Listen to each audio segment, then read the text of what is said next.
네, 평안하셨습니까? 안녕하세요. 네, 함께 오늘 나누실 말씀은 누가복음 9장입니다.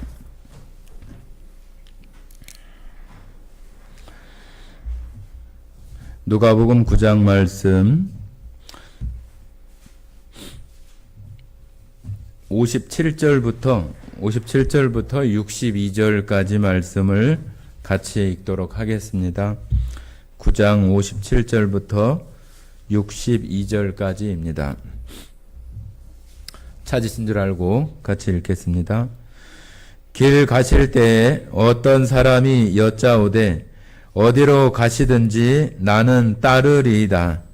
예수께서 이르시되 여우도 굴이 있고 공중에 새도 집이 있으되 인자는 머리 둘 곳이 없도다 하시고 또 다른 사람에게 나를 따르라 하시니 그가 이르되 나로 먼저 가서 내 아버지를 장사하게 허락하옵소서. 이르시되 죽은 자들로 자기의 죽은 자들을 장사하게 하고 너는 가서 하나님의 나라를 전파하라 하시고 또 다른 사람이 이르되 주여 내가 주를 따르겠나이다마는 나로 먼저 내 가족을 작별하게 하소서. 예수께서 이르시되 손에 쟁기를 잡고 뒤를 돌아보는 자는 하나님의 나라에 합당하지 아니하리라 하시니라. 네, 오늘 함께 나누고 싶은 그 말씀 주제는 예수님을 따를 때 그런 내용으로 같이 한번 교제를 나누고 싶습니다. 저희가 예수님을 처음 만나고 구원받고 믿음을 시작하는 그때부터 어찌 보면은 예수님을 따른다, 넓게는 그렇게 말할 수 있겠습니다. 그러나 우리가 다 함께 예수님을 섬기며 또 예수님을 따라가는 그런 길에 서 있지만은 정말로 예수님을 따라서 가기로 우리들 마음 가운데 정말 작정하고 또 결심하고 그런 가운데 예수님을 따라가는 거하고는 또 다른 문제라고 생각이 되어집니다. 예수님을 따른다고 하는 것은 모든 성도들이 마땅히 그렇게 되어져야 하고 그 삶의 방향이 그처럼 이루어져야 하는 것이 마땅합니다. 그러나 우리가 여전히 이 세상 가운데 살아가기 때문에 우리의 육체가 이 세상의 환경과 또 사람들과의 관계 속에 살아가기 때문에 우리들을 그냥 예수님을 따라가도록 세상이 그냥 호락호락하게 내버려 두는 그런 상황들이 잘 되어지지 않습니다. 그러다 보니까 우리들 마음 속에서도 예수님을 따르고자 하는 그런 마음이 있지만 그 마음대로 따라가지 못하는 경우들이 자주 이렇게 발생이 되어지기도 합니다. 오늘 여기 함께 읽으셨던 그 말씀 속에서도 어떤 사람은 정말로 어디를 가든지 이렇게 따르겠다고 이야기를 합니다. 그리고 또 한 사람은 뭐라고 그러냐 하면은 내가 따르기는 따르겠는데 먼저 가서 아버지를 장사한 후에 따르게 해달라고 이렇게 요청을 하고 있고, 또 한 사람도 나도 따르기는 따르겠는데 가서 가족들과 작별하고 서로 인사하고 그런 후에 따를 수 있겠다고 이렇게 말을 하는 거예요. 여기 제일 처음에 나오는 사람은 정말로 막 물불 안 가리고 예수님을 따라가겠다. 예수님이 어디를 가든지 내가 따라가겠다. 그렇게 대답을 하는 거예요. 그러니까 예수님이 그 대답에 이렇게 말씀을 하시잖아요. 58절에 예수께서 이르시되 여우도 굴이 있고 공중에 새도 집이 있으되 인자는 머리 둘 곳이 없도다 하시고, 자, 여기 그냥 이 문맥상에 나타나는 그런 것으로 우리가 이 말씀을 생각해 보면은 여우도 당연히 사는 굴이 있고, 그죠? 공중의 새도 대다수가 다 집이 있잖아요. 집이 있고 새끼도 있고 같이 이렇게 몸을 쉴 곳이 그렇게 있는데 여기 인자라고 하는 것은 바로 예수님이 자기 자신을 표현할 때 성경에서 말씀하시는 다니엘서 7장에 나오는 그 인자의 모습을 자기를 이렇게 표현하는 모습의 말입니다. 그래서 인자라고 하는 것은 바로 예수님 자신을 말하는 거예요. 인자는 머리 둘 곳이 없다 하는 것은 교회가 아직 그죠?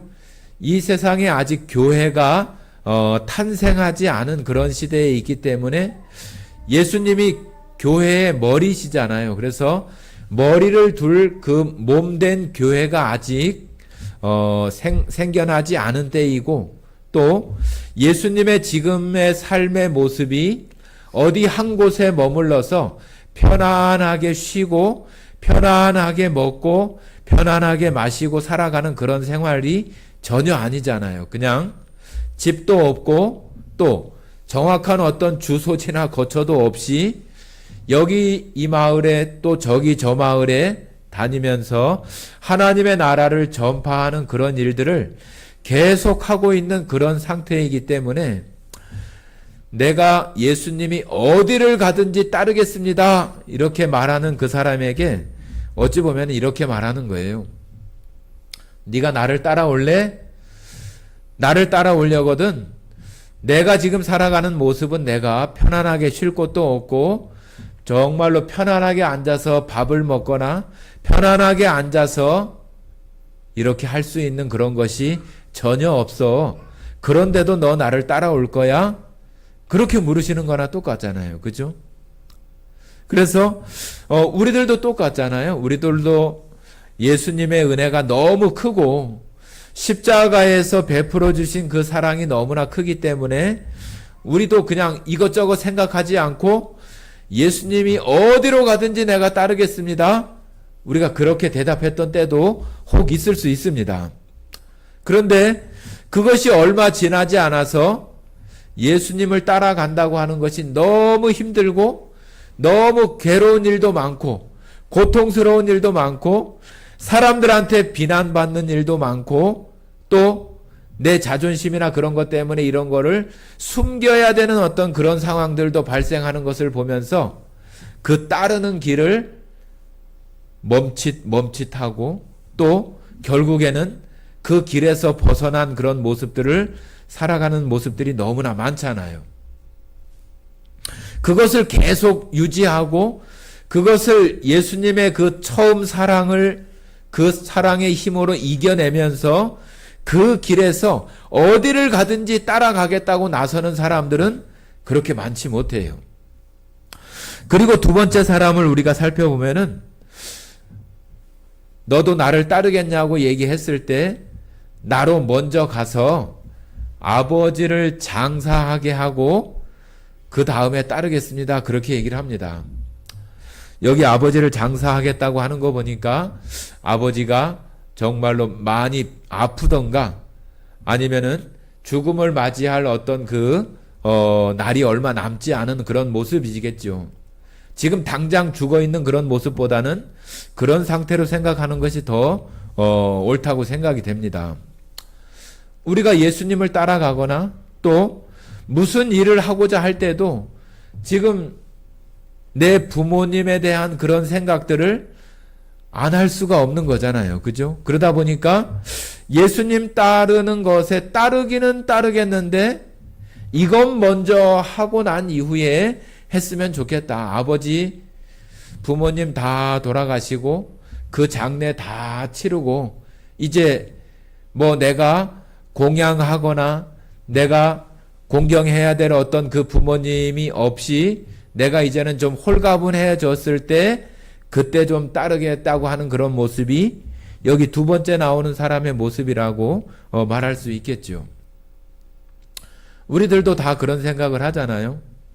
부모님, 또 자녀들, 또 주변의 여러 가지 걱정, 근심 그런 것들이 예수님을 따라가는데 정말로 우리들 마음들을 자꾸 이렇게 끌어당기고 우리를 거기서 발걸음을 움직이지 못하게 하는 그런 것으로 작용하기도 합니다. 자, 그리고 세 번째 나오는 사람도 똑같이 너도 나를 따르겠냐고 예수님 물어보셨을 때 따르기는 따르겠습니다마는 나로 먼저 가서 가족들과 작별하고 가족들과 좀 시간을 나눈 뒤에 그러고 가겠습니다. 뭐 우리가 세상의 어떤 그런 거로 어떤 그 윤리나 도덕으로 봐서는 아우 당연히 그래야지 가서 인사하고 작별 인사 잘하고 잘 이렇게 안정되게 해놓고 그러고 와. 우린 다 그렇게 일상적인 생활에서는 다 그렇게 하죠. 아니 부모님이 편찮으시고 돌아가실 날이 얼마 남지 않았다고 했는데 너 그래도 그거 해야 돼. 그렇게 하는 일은 그렇게 뭐 손가락으로 꼽을 정도의 어떤 그런 정도의 일밖에 없어요. 그런데도 불구하고 예수님은 왜 이처럼 그들에게 이렇게 말을 하는가 하는 거죠. 이것은 어떤 의미가 있냐 하면은 지금 예수님을 이렇게 함께 예수님이 지금 옮겨 다니는 곳에 여러 무리가 이렇게 무리를 져가지고 이렇게 다니는 거 아니에요? 그런 가운데 지금 이런 상황들이 있고 요 앞부분에는 어떤 내용이 있냐면은 예수님이 사마리아 지역에 이렇게 통과하려고 하는데 사마리아 지역에서 아주 막 박대를 하는 거예요. 그래가지고 지금 다른 길로 돌아가면서 지금 이 말씀을 지금 하고 있는 거거든요. 우리들이 이 땅에 살아가면서 하나님을 섬기고 내가 예수님을 믿는 그런 마음에서 우리들에게도 똑같은 이런 그 모습들이 다 나타날 수 있는 거죠. 그런데도 예수님은 왜 나를 따르겠냐고 하는 그것에 다 이렇게 물어보는 그러한 것이 있느냐 하면은 이 따라오고 있는 이 예수님을 따라오는 사람들의 그 마음 속에 예수님의 그 사랑과 또 예수님을 바라보는 그 무리들이 예수님을 어떻게 생각하고 있는가 그런 것에 대해서 그 마음속을 살피고 있는 거나 똑같아요. 여기 나오는 이 사람들이 정말로 예수님이 어디를 가든지 따르겠습니다. 예, 따르겠습니다. 다른 거 먼저 하지 않고 두 번째, 세 번째 사람은 다 그렇게 말하잖아요. 나로 먼저 가서 내가 예수님을 따르는 것보다 먼저 해야 될 일이 있습니다. 먼저 가서 내가 그것을 해결해야 될 일이 있기 때문에 그거 한 다음에 하겠다고 이렇게 표현을 하잖아요. 우리들도 다 그런 그 말을 할 수 있죠. 지금 내가 무엇인가 지금 벌려놓은 일이 있고 또 내가 지금 하고자 하는 또 이루고자 하는 그런 일들 또 나로 인해서 주변 사람들이 영향을 받게 되는 어떤 그런 일들 친구들 또 가족들 또 부모님들 그런 것들이 나로 인해서 영향을 받을 수 있는 그런 부분들이 되면은 그런 것을 가서 먼저 해결하고 가겠다고 하는 그런 마음들이 있는 거죠. 그죠? 그런데 예수님께서 이런 그 마음 속에 정말로 예수님을 그들 마음 속에는 어떻게 생각하고 있는가? 예수님이 가장 그 사람들 마음 속에 가장 중심에서 소중하게 무엇이든지 다 제쳐놓고라도 내가 예수님을 따라가겠다고 하는 어떤 그런 마음들, 그런 예수님에 대한 것이 그들 마음속에 있는가 하는 것을 예수님이 보시는 거죠. 그러면서 예수님께서 마지막에 이런 말씀을 하시잖아요. 손에 쟁기를 잡고 뒤를 돌아보는 자는 하나님의 나라에 합당하지 아니하니라. 지금 이제 정말로 아주 너무 더울 정도로 이제 나뭇가지만 앙상하게 있었던 그런 나무들이 지금 다 파릇파릇하게 저 가로수의 그 은행나무도 이제 손톱 넓이만큼 더 넓게 은행잎이 이렇게 나오고 지금 여기도 보니까 아주 이파리가 아주 연녹색으로 아주 생기 있게 너무 보기 좋아요. 이럴 때 이제 겨울에 묵혔던 그 밭을 쟁기로 갈고 또 지금은 뭐 기계로 로타리 치고 트랙터로 뭐 하고 거름 주고 농사 준비를 할 때잖아요. 이러할 때 쟁기를 잡고, 지금은 뭐 쟁기질 하는 사람이 많지 않지만은 옛날에는 뭐 소 한 마리에다가 아니면 소 두 마리에다가 밭을 이렇게 깊이 이렇게 갈 수 있는, 밭을 좀 뒤집어 엎어야 그 영양분이나 또 새로운 땅이 이렇게 조성돼서 또 곡식이나 작물을 잘 자라게 하는 거잖아요. 그냥 땅에다가 곡식을 심는다고 잘 되지 않기 때문에 거름이나 비료하고 잘 섞어서 그렇게 땅을 한번 뒤집는 거죠. 그런데 쟁기질을 할 때는 그 쟁기를 정말로 잘 잡고 그렇게 가야 그 소가 끌거나 아니면은 사람이 끌거나 할 때 그 쟁기가 땅속 깊이 박히거나 그러지 않고 갈 수가 있어요. 안 그러면은 이 쟁기가 이렇게 직각보다도 더 안쪽으로 거의 한 45도 가까운 각도로 이렇게 되어 있기 때문에 앞에서 끌면은 계속 땅속으로 깊이 이렇게 들어가요. 그래서 쟁기를 잡은 사람은 그것을 깊이를 조절을 하면서 이렇게 따라가야 돼요. 안 그러면은 그냥 막 대충 잡고 있으면은 푹 들어가 가지고 소가 그냥 이렇게 벌떡 이렇게 나가지 못하고 그러기도 해요. 그러니까 이때 당시에 쟁기질을 하는 그런 모습 속에서 쟁기질을 하면서 이렇게 해찰하고 딴전 피우고 뒤에 돌아보고 그러면은 이 쟁기질도 똑바로 가지 않을 뿐더러 깊이 파고 뭐 또 어떤 때는 얕고 막 들쭉날쭉 대충대충 막 그런 식으로 되어져서 그 밭이 제대로 되지 않는 거예요. 그러니까 예수님께서는 뭐라고 그러는 거예요? 지금 여기 나오는 이 두 사람에 대해서 마치 쟁기를 잡고 여기저기 해찰하고 뒤돌아보고 그런 사람처럼 정말로 앞을 똑바로 바라보고 나가야 되는 그런 상황 속에서 지금 되어지지 못하고 있는 것들을 얘기하고 있는 거죠. 우리들도 똑같아요. 우리들도 우리가 이런 예배 시간이나 또 말씀을 들을 때는 이렇게 여러 성도들이 함께 있으니까 힘도 나고 또 나도 예수님을 따라갈 것 같고 막 그런 마음에서 그렇게 하겠습니다. 그렇게 이야기를 하고 대답을 하지만은 또 이 자리를 나가서 혼자 이렇게 있게 되거나 혼자 생활하는 그런 속에서 있게 되면은 그런 것들이 그대로 나타나지 않고 자꾸 주변을 해찰하고 뒤돌아보고 그런 모습들이 계속해서 우리 가운데 발생하게 되어지는 거예요. 성경에서는 예수님을 따라가고 예수님을 섬기며 살아가는 정말로 구원받은 모든 사람들은 다 예수님의 제자라고 이렇게 얘기를 해요.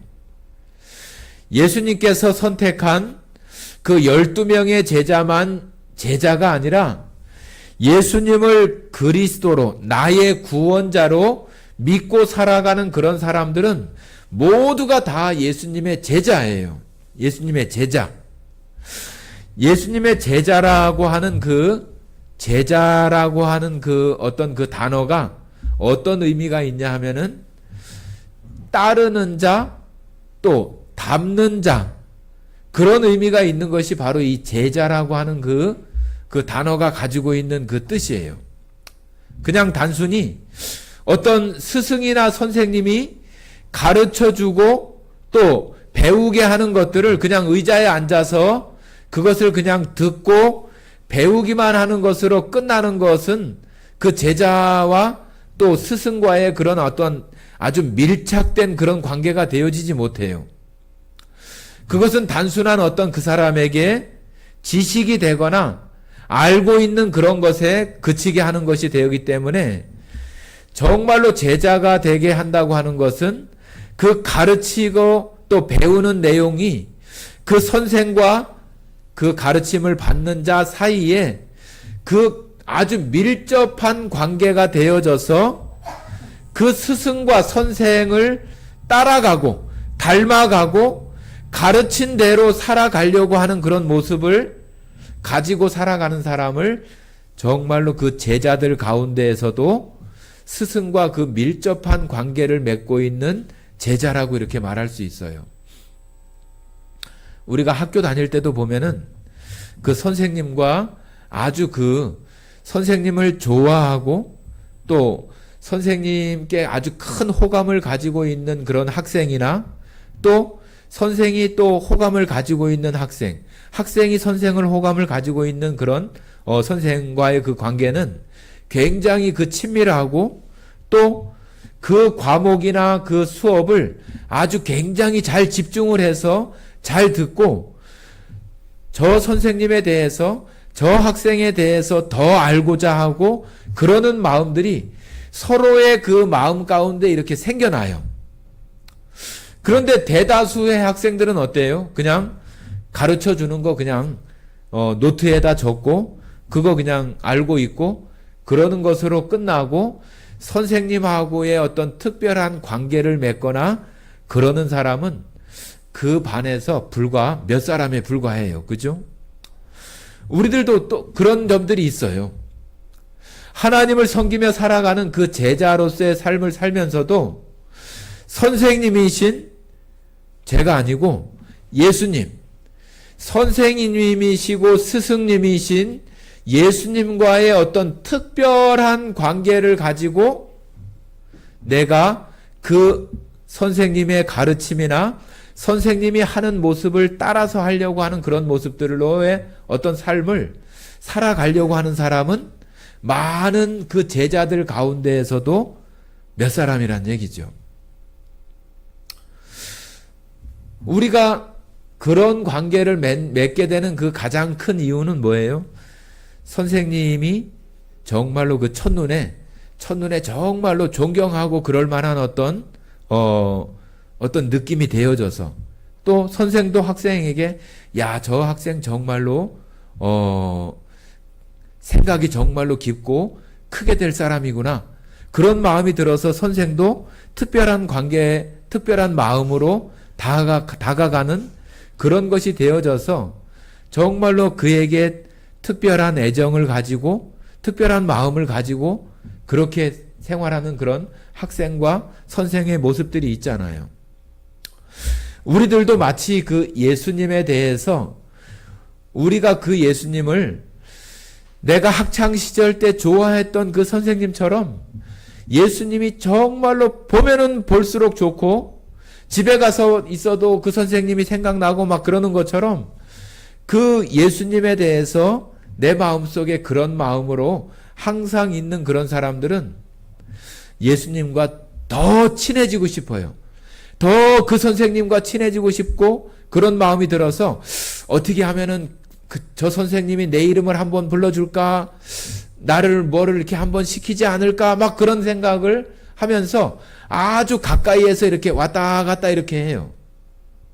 그러다가 한번 이름을 불러주거나 그러면은 너무 깜짝 놀래가지고 막 가슴이 뛰고 막 그런 마음으로 선생님과 뭐 대화를 하든지 아니면 선생님이 시켰던 어떤 일들을 하거나 그런 일들이 발생을 하잖아요.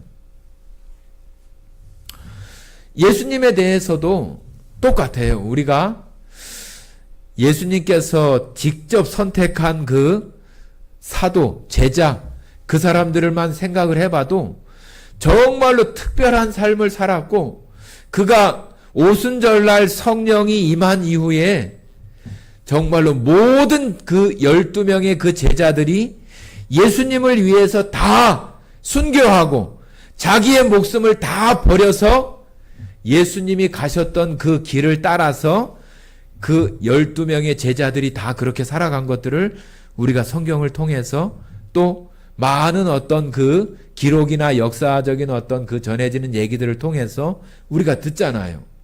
그런 것들이 바로 예수님과 우리들 사이에 그냥 구원받은 그런 것은 예수님께서 이 인류 전체를 위해서 하신 그 일 속에 내가 그 예수님과 특별한 관계와 특별한 어떤 사이가 되고자 한다면은 내가 그 예수님에게 특별한 관심과 또 예수님께서 하신 그 십자가의 그 일이 나에게 정말로 특별한 일로 다가오는 그런 것이 되어져야 그 예수님과의 관계를 만들어가는 그런 모습이 특별하게 되어질 수 있는 거죠. 그래서 여러분들에게도 똑같이 예수님께서 나를 따르라고 얘기할 때 정말로 우리가 겁없이 그냥 예수님이 어디를 가든지 내가 따라가겠습니다. 그런 마음으로 우리가 대답할 수 있는 그런 관계가 예수님과의 우리 자신들과의 관계가 되어지는 것이 정말로 참다운 제자, 많은 제자들 가운데에서 참다운 제자와의 그 관계를 만들어 가게 되는 것입니다.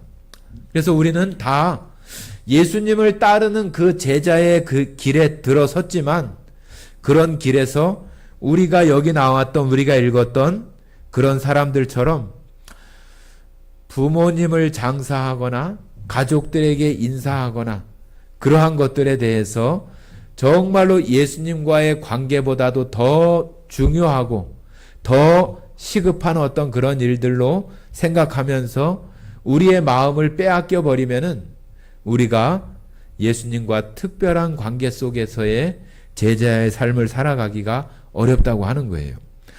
자, 우리 한번 누가복음 14장 한번 보시겠습니다. 누가복음 찾으셨으니까 누가복음 14장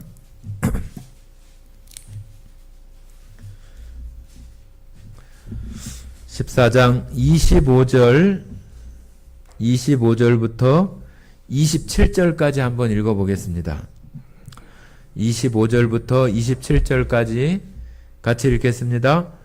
수많은 무리가 함께 갈새 예수께서 돌이키사 이르시되 무릇 내게 오는 자가 자기 부모와 처자와 형제와 자매와 더욱이 자기 목숨까지 미워하지 아니하면 능히 내 제자가 되지 못하고 누구든지 자기 십자가를 지고 나를 따르지 않는 자도 능히 내 제자가 되지 못하리라. 참 우리들의 어떤 세상의 어떤 상식이나 그러한 것으로 이 말씀을 읽으면은 야, 예수님 따라가기가 불가능하겠구나, 어렵구나, 안 되겠구나, 그런 생각을 우리가 할 수도 있습니다. 여기 부모나 자식이나 처자나 형제나 그런 것들까지도 정말로 미워하고 자기 목숨까지도 미워해야만 제자가 될 수 있다고 이렇게 말을 하니, 예수님은 부모님을 존경하고 형제 간에 우애 있고 그렇게 살라고 말씀을 하시는데 왜 제자의 삶에 대해서는 이와 같이 말을 하고 있는 것이지? 그런 생각을 우리가 해볼 수 있잖아요. 이런 것들에 대해서 우리가 예수님이 이럴 때는 이런 말씀을 하고 저럴 때는 저런 말씀을 하시는가? 그렇게 할 수 있는 거잖아요. 그러나 예수님께서 이런 말씀을 하시는 것은 우선순위의 문제와 또 내가 하나님의 길을 따르는 데 있어서 정말로 부모나 자식이나 처자나 형제 간의 그러한 그 어떤 사랑, 그러한 모습을 아주 막 무시하거나 그런 것을 아주 하지 말라고 하시는 그러한 것이 아니라 예수님을 우리가 따라야 되는 그런 상태에 우리들이 놓여 있을 때에, 우리가 그런 선택의 길에 놓여 있는 그 상태에 있을 때에 우리가 부모나 처자나 자식이나 형제 자매보다도 예수님께서 내 자신에게 베풀어준 그 하나님의 사랑에 대한 가치와 또 내가 그 사랑을 받아들이고 예수님을 사랑하는 그 사랑의 크기가 가족에 대한 그 사랑보다도 더 커야 되고 더 우선순위가 되어져야 그 앞에 나갈 수 있다고 하는 거예요. 부모나 처자나 자녀나 형제간을 다 버리고 무시하고 그런 길에 살아가라고 하는 것이 아니라 그런 길에 섰을 때 내가 예수 그리스도에 대한 사랑과 우선순위가 예수님께 대한 것이 되어 있지 못하면은 그 길을 갈 수 없다고 하는 거예요. 또 마찬가지로 자기를 부인하고 자기 십자가를 진다고 하는 것은 내가 예수님과 함께 죽었다고 하는 그런 의미가 하나가 있고, 또 하나는 내가 살아가면서 나에게 주어진 내가 감당해야 될 그 고통이나 어려움들, 내가 담당하고 있는 그런 것들이 우리 자신들의 일상에, 내 삶 속에 되어지는 십자가라고도 말할 수 있어요. 그런 것들을 다 떼어내고 해결하고 그러고 예수님을 따르는 것이 아니라, 그런 것이 있지만은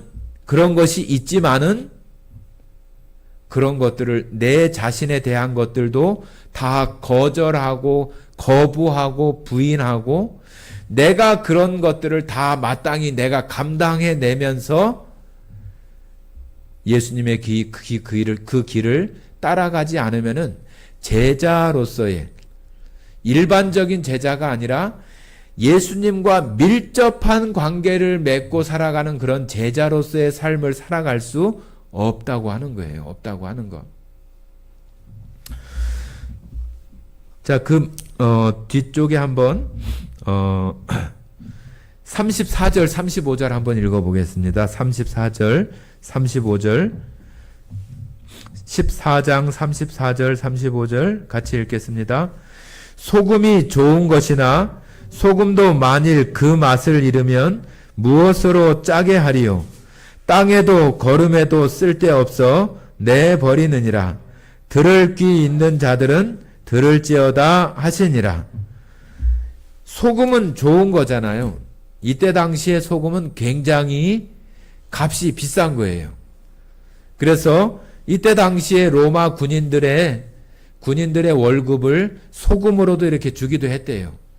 지금 생각할 때는 좀 어이가 없는 그런 거지만은, 그때 당시에는 이 소금이 굉장히 귀해서, 우리가 이게 소금이 솔트잖아요. 그래서 우리가 월급, 샐러리맨 하는 그 샐러리의 그 단어도 이 소금이라고 하는 이 단어에서 어원이 되어서 나왔대요.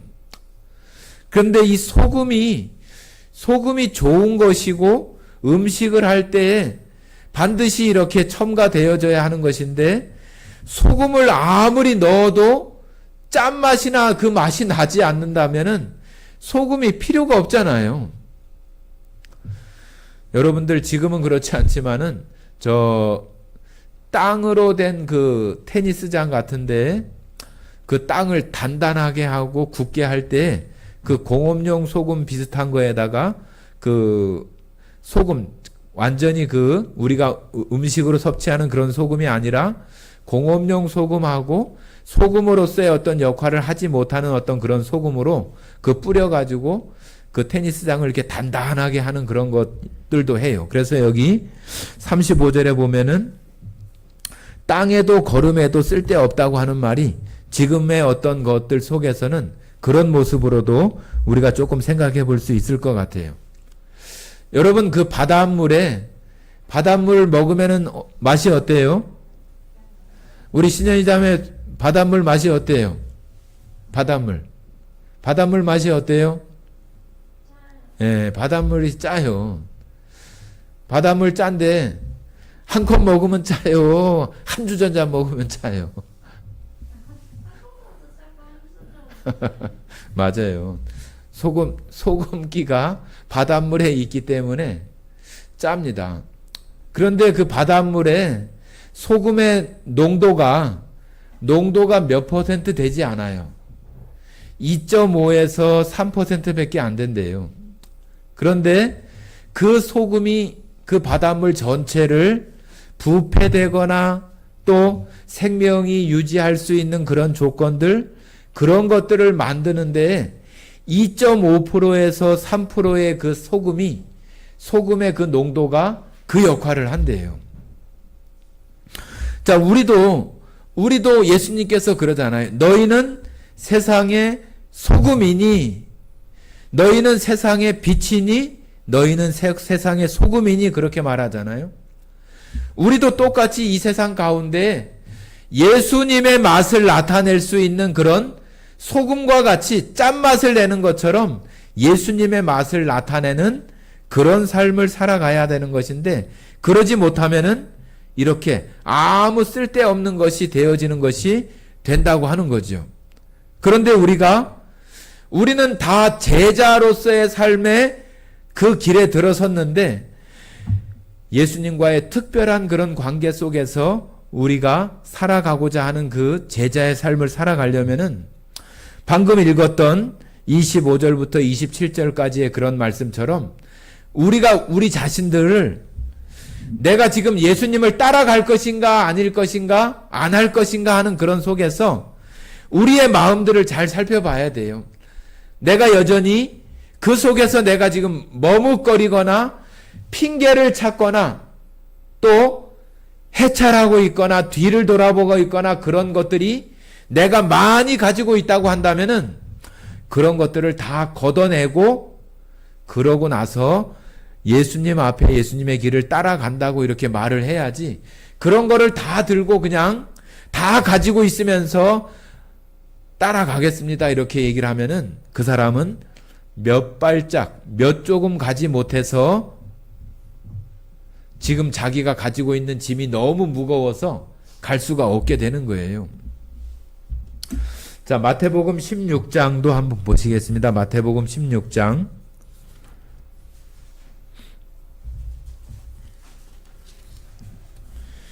마태복음 16장 24절부터 27절까지입니다. 여기도 아까 읽었던 누가복음 14장과 유사한 내용입니다. 자, 24절, 16장 24절부터 27절까지 같이 읽겠습니다. 이에 예수께서 제자들에게 이르시되 누구든지 나를 따라오려거든 자기를 부인하고 자기 십자가를 지고 나를 따를 것이니라. 누구든지 제 목숨을 구원하고자 하면 잃을 것이요 누구든지 나를 위하여 제 목숨을 잃으면 찾으리라. 사람이 만일 온 천하를 얻고도 제 목숨을 잃으면 무엇이 유익하리요? 사람이 무엇을 주고 제 목숨과 바꾸겠느냐? 인자가 아버지의 영광으로 그 천사들과 함께 오리니 그때에 각 사람이 행한 대로 갚으리라. 자, 여기도 자기를 부인하고 자기 십자가를 지고 따라야 된다고 이렇게 말을 하면서 누구든지 제 목숨을 여기 구원코자 하면 잃는다. 잃을 것이요. 누구든지 나를 위하여 제 목숨을 잃으면 찾으리라. 그렇게 말을 합니다. 여기 제 목숨을 얻으려고 하면은 잃게 되는 것이 뭐예요? 잃게 되는 거. 그리고 누구든지 나를 위하여 제 목숨을 잃으면 찾게 된다고 해요. 찾게 되는 건 또 뭐지? 잃게 되는 거는 뭐고 찾는 것은 또 뭐지? 그런데 그 찾게 되거나 얻게 되는 것이 사람이 만일 온 천하를 얻고도 제 목숨을 잃으면 무엇이 유익하리요? 사람이 무엇을 주고 제 목숨과 바꾸겠느냐? 사람이 자기 목숨과 바꿀 만큼 그런 것이 무엇이 있겠느냐? 그런 얘기잖아요. 온 천하를 주겠다고 하는데 너 오늘 그러면 죽어. 그렇게 얘기하면은 그게 무슨 유익이 되겠냐는 얘기고, 또 정말로 자기 목숨을 주고서 얻을 수 있는 것이 무엇이겠냐고 하는 거잖아요. 지금 여기서 말하고 있는 내가 내 목숨을 잃으면은 내가 목숨을 얻으면은 잃게 되는 것이 있고, 내가 나를 위하여 목숨을 잃으면은 찾을 것이 있다고 하는 거잖아요. 요거 잃는 것은 뭐고 찾는 것은 무엇인가 하는 것을 우리가 잘 생각해야 되고, 그것이 나에게 어떤 가치가 있고 나에게 정말로 내가 그 무엇이라는 것이 내 목숨과도 바꿀 만큼 그러한 것이 되어져야 한다고 하는 거잖아요, 결국은. 내가 목숨을 구원하고자 하면은 잃게 되는 것은 하나님께로부터 나에게 얻을 수 있는 것을 잃게 되는 거죠. 그죠? 또 반대로 누구든지 나를 위하여 자기의 목숨을 잃게 되면은 하나님으로부터 얻게 되는 것을 찾게 되는 것이고 보게 되는 것이고 그에게 주어지게 된다고 하는 거예요. 우리가 다 내 목숨처럼 내가 살고 있는 모든 그 환경 속에서 내가 내려놓지 못하는 십자가를 계속 이렇게 감당하고 그것을 짊어지고 이렇게 계속 예수님을 쫓아가면은 예수님으로부터 나에게 하나님의 나라로부터 나에게 주어지는 그러한 것들은 잃어버리게 되는 거예요. 그러나 내가 그런 것들을 다 내려놓는 그런 가운데에서 내 자신도 부인하고 내 목숨까지도 주님을 위하여 내가 그 길을 따라가고자 하는 그런 사람에게 하나님께서 주시는 하나님 나라에 대한 것들, 그러한 것이 그 사람에게 찾아지고 얻게 되어지고 그렇게 된다고 하는 거예요. 그런데 하나님 나라로부터 하나님으로부터 얻게 되고 찾게 되는 것이 내가 내 목숨을 잃을 만큼 가치가 있게 내가 느끼고 있는가 하는 거죠. 내가 정말로 그것을 사랑하고 그것을 얻기를 고대하고 찾기를 고대하는 그런 마음이 우리들에게 있는가 하는 거예요.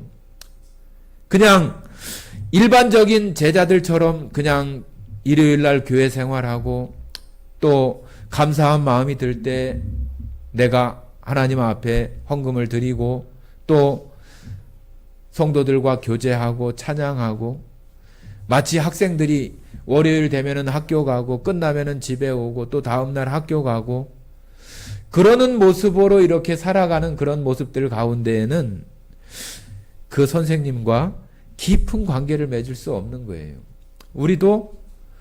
우리가 그 예수님, 우리의 그 신앙 가운데에서 우리 자신들도 지금 다 구원받은 사람들이기 때문에 예수님의 제자로서 예수님을 따라가고 닮아가는 그 길에 지금 다 들어섰잖아요.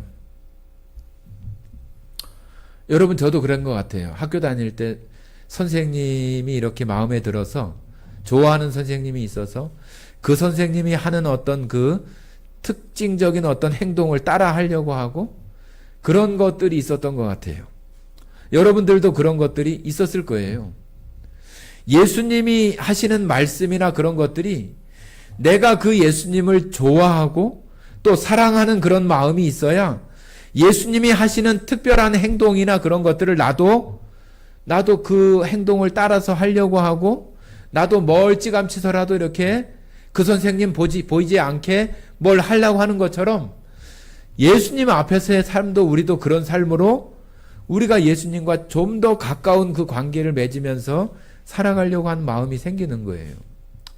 그런데 우리들 마음속에서 예수님에 대한 그 바라보는 그것이 예수님을 사랑하고 예수님께서 나에게 베풀어 주시는 그 가치가 나에게 예수님을 바라볼 수 있게 하고 예수님을 자꾸 닮아가고 따라갈 수 있게 하는 것만큼 되어지지 못하면은 우리는 그 예수님과 특별한 관계를 맺을 수가 없다고 하는 거예요.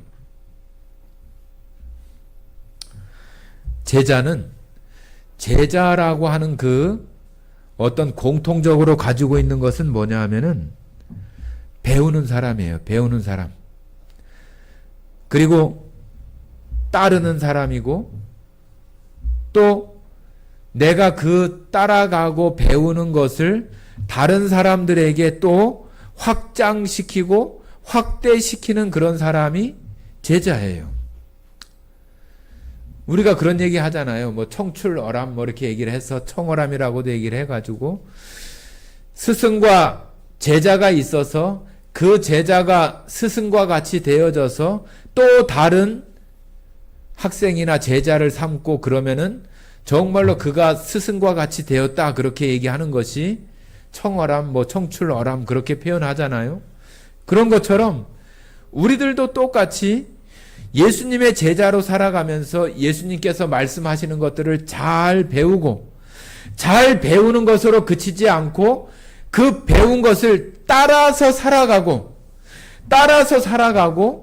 또 그것이 나에게 이제는 생활이 되어져서 내가 살아가는 속에서 또 다른 사람에게 성경 말씀처럼 너는 모든 족속으로 제자를 삼으라고 하는 것처럼 또 다른 제자를 삼아서 나와 같은 예수님을 따라가는 그 길에 들어서는 그런 사람을 또 나를 통해서, 이런 표현이 맞을지 모르겠지만, 또 생산하고 재생산하고 확대해 나가는 그런 모습이 제자의 모습이라고 하는 거예요. 자, 그런데 우리가 예수님과의 어떤 특별한 제자 또 스승과의 관계를 맺지 않고 그냥 엄벙덤벙 이렇게 살아가면은 우리는 그냥 그것이 그냥 막 들쭉날쭉 갈팡질팡 그런 가운데 살아간다고 하는 거예요. 그래서 성경에 보면은 그런 얘기를 하는 거예요. 네가 정말로 전쟁에 나갈 때 지금 상대방 적군이 너보다 숫자가 많으면은 네가 지금 여기 앉아서 저 전쟁에 나가서 내가 싸울 것인지 그 상대가 멀리 있을 때 화친을 청할 것인지 결정하라고 그러잖아요. 그죠? 그리고 망대를 세우고자 할 때에 네가 가지고 있는 그 예산과 그거를 완성하고 세울 수 있을지 계산하고 하라고 그러잖아요. 그러니까 우리는 예수님과의 그 제자의 길에 들어섰으면은 우리가 정말로 예수님 앞에 기도하면서 묵상하면서 내가 예수님을 어떻게 따라갈 것인가 그 자리에 앉아서 기도하면서 예수님 앞에 내 자신을 완전히 이렇게 보여드리면서 기도하면서 말해야 돼요. 내가 지금 예수님을 온전히 따라갈 수 있는 상태인가? 처음에 우리가 읽었던 것처럼 부모님, 또 가족들, 또 내가 벌려놓은 어떤 일들, 내가 지금 이루고자 하는 그런 일들, 이런 거 다 이렇게 여러 가지 것들이 이렇게 산재해 있는데 지금 예수님을 따라갈 수 있을까? 그런 것을 내가 그 앞에서 정리하고 결정하고 그러지 않으면은 그것을 다 그대로 가지고는 예수님과의 특별한 그 제자의 길에 들어설 수 없다고 하는 거예요. 여러분들 요한계시록을 기록한 요한이라고 하는 사도가 에베소의 감독이었어요. 그 요한의 제자의 제자라고 할 수 있는 사람이 폴리캅이라고 하는 그 사람이 있어요. 그 폴리캅이라고 하는 사람이 그 에베소 교회의 감독으로 이렇게 살면서 그 폴리캅이 그 로마로부터 그 압박을 받으면서 예수님 섬기는 것을 하지 못하게 이렇게 강요를 받을 때가 있었어요. 그랬을 때 그 폴리캅은 너무나 사람들로부터 존경받고 로마 사람들로부터도 존경받는 그런 사람이었어요. 그러니까 그 폴리캅한테 와서 감독님 제발 한 번만 로마 황제가 주라고 한 번만 이렇게 얘기를 해주세요. 그렇게 하면은 다 그냥 정리가 되고 그전처럼 이렇게 살아갈 수 있으니까 그렇게 하십시오. 그렇게 얘기를 하는 거예요. 그러니까 폴리캅이 자기한테 한 2, 3일의 시간을 주라고 얘기를 하면서 폴리캅이 예수님께 기도하고 그러는 시간이 지나고 2, 3일이 지나서 다시 또 로마 군사들이 찾아왔어요. 감독님 어떻게 하시겠습니까? 그랬더니 그 폴리캅은 그때 당시에 나이가 84살이에요. 지금 내가 나이가 이렇게 나이가 많고 내가 지금 이 상태로 언제 죽을지도 모르는 그런 나이인데, 그리고 지금까지 예수님이 나에게 한 번도 한 번도 나에게 거절하시거나 나를 외면하시거나 그런 일이 한 번도 없는데 내가 어떻게 그 예수님을 부인하고 로마 황제가 주님이라고 이렇게 말할 수 있겠는가 하면서 그 로마 군사들에게 끌려가서 그 화형을 당해서 죽어요. 그런 사람들이 정말로 그 예수님의 요한의 제자의 제자, 그 폴리카비예요.